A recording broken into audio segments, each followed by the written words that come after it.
নমস্কার, গুরুকুল ইনফো চ্যানেলে জানাই আপনাদের স্বাগত। আজকে আরও একটি পেনশন সংক্রান্ত ভিডিও নিয়ে আপনাদের সামনে উপস্থিত হয়েছি।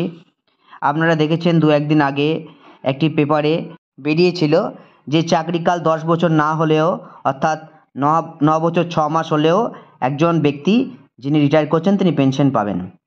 সেই সংক্রান্ত ভিডিওতে বিস্তারিত জানানোর চেষ্টা করব যে বিষয়টি কী। ভিডিওটি স্কিপ না করে কন্টিনিউ দেখার চেষ্টা করবেন।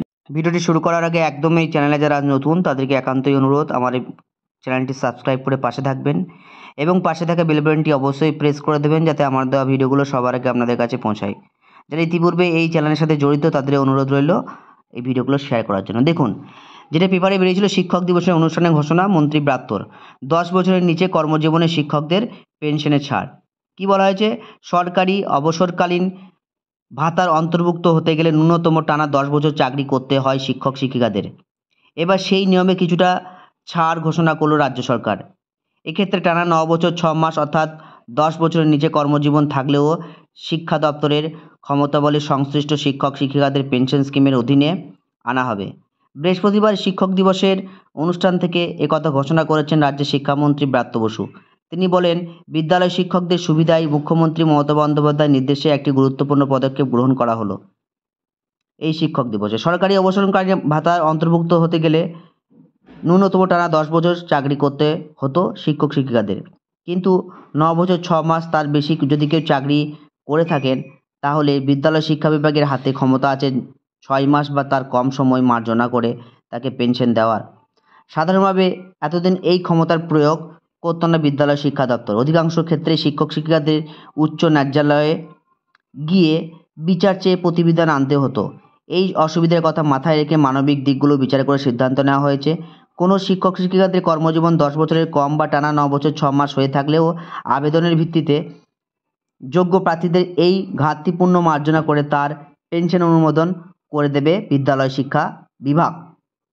যাই হোক, আমরা একদম রোপা 19-এ যদি অর্ডারে মেন চলে যাই তাহলে আমরা দেখুন যেটা রোপা, যেটা আমাদের 2019 সালে 1 অক্টোবর বেরিয়েছিল 535 ফাইন্যান্সের অর্ডারে, এবং সেই পেনশন সংক্রান্ত যে অর্ডারটি সেই অর্ডারটিতে একদম 1 নম্বর কালামে এ বিভাগে 1 নম্বর কালামে কি বলা হয়েছিল? A government employees retiring in accordance with the provisions of West Bengal Services Date Cum Retirement Benefit Rules 1971 and before completions of minimum qualifying service of the 10 years shall not be entitled to be pension, but he shall continue to be entitled to gratuity। অর্থাৎ গ্র্যাচুইটিটা পাবে, পেনশনটা 10 বছরের নিচে হলে চাকরি তাহলে সে pension পাবে না, এই নির্দেশিকাতে বলা হয়েছিল। এবার আমরা জানবো যে এই কোয়ালিফাইং যে লেন্থ অর্থাৎ কোয়ালিফাইং সার্ভিস এই যে লেন্থ এই ব্যাপারটা আমরা একটু জানার চেষ্টা করব। দেখুন, আমরা একটা চার্টে চলে যাই। আমরা এমনিতে বলে থাকি যে 10 বছর চাকরি করলে মিনিমাম পেনশন পাওয়া যায়, রোপা 19-এ সেটাই আমি যেটা আগে পড়লাম। আসুন এবার কোয়ালিফাইং সার্ভিস দিয়ে বিষয়টা দেখে নেওয়া যাক। আমরা জানতাম যে 9 বছর যদি কারো চাকরি জীবন পূর্ণ হয় তাহলে তার কোয়ালিফাইং সার্ভিস 9 হয়, অর্থাৎ 1 বছর হলে 1। এইভাবে 9 বছর 1 মাস যদি হয় তাহলে তার কোয়ালিফাইং সার্ভিস 9 থাকছে। যদি 9 বছর 2 মাস হয় তাহলে তার কোয়ালিফাইং সার্ভিস 9 থাকে। যদি 9 বছর 3 মাস হয়ে যায় তাহলে সেক্ষেত্রে কোয়ালিফাইং সার্ভিস ইনক্রিজ হয়ে 9.5 হয়ে যায়। এটা পর অর্থাৎ 9 বছর 4 মাস, 9 বছর 5 মাস, একদম 9 বছর 8 মাস পর্যন্ত একই থাকে। যখনই আবার 9 বছর 9 মাস হয়ে যায় তখন সেটা আরও 0.5 অ্যাড হয়ে টোটাল 10 কোয়ালিফাইং সার্ভিস হয়ে যায়। সেক্ষেত্রে একজন ব্যক্তি পেনশনের অধিকারী। উচ্চ ন্যায়ালয়ে গিয়ে তারা পেনশনের অর্ডার নিয়ে এসেছেন, কিন্তু এইটা এবার 9.5-এই কিন্তু হয়ে যাবে, অর্থাৎ 9 বছর 6 মাস থেকে একদম 10 বছরের একদিনও কম পর্যন্ত হলে এবার আর পেনশন পেতে কোনো বাধা থাকবে না।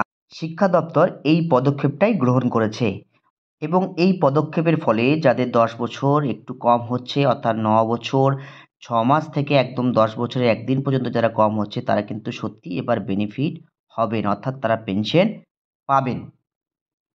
এরপর আরও যাবতীয় তথ্য এই পেনশন সংক্রান্ত অর্ডারনামায় বলা হয়েছে, সেটা নিয়ে আমি বিস্তারিত পরে আলোচনা করব অন্য কোনো এক ভিডিওতে।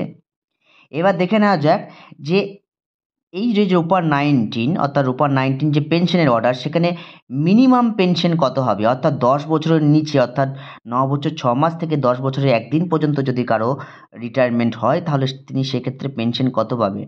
দেখুন, এখানে বলা হয়েছে the pension family pension of existing PD 2016 pensioner family pensioner will be revised nationally by multiplying the existing basic family pensions as on 31/12/2015 by 2.57 এবং একদম নিচের লাইনটা দেখুন, however if the revised basic pension is below 8,500 it will be fixed at minimum of Rs 8,500, অর্থাৎ minimum কিন্তু pension 8,500 এবং maximum যেটা pension সেটা হচ্ছে 1,05,000, যে অর্ডারে বলা হয়।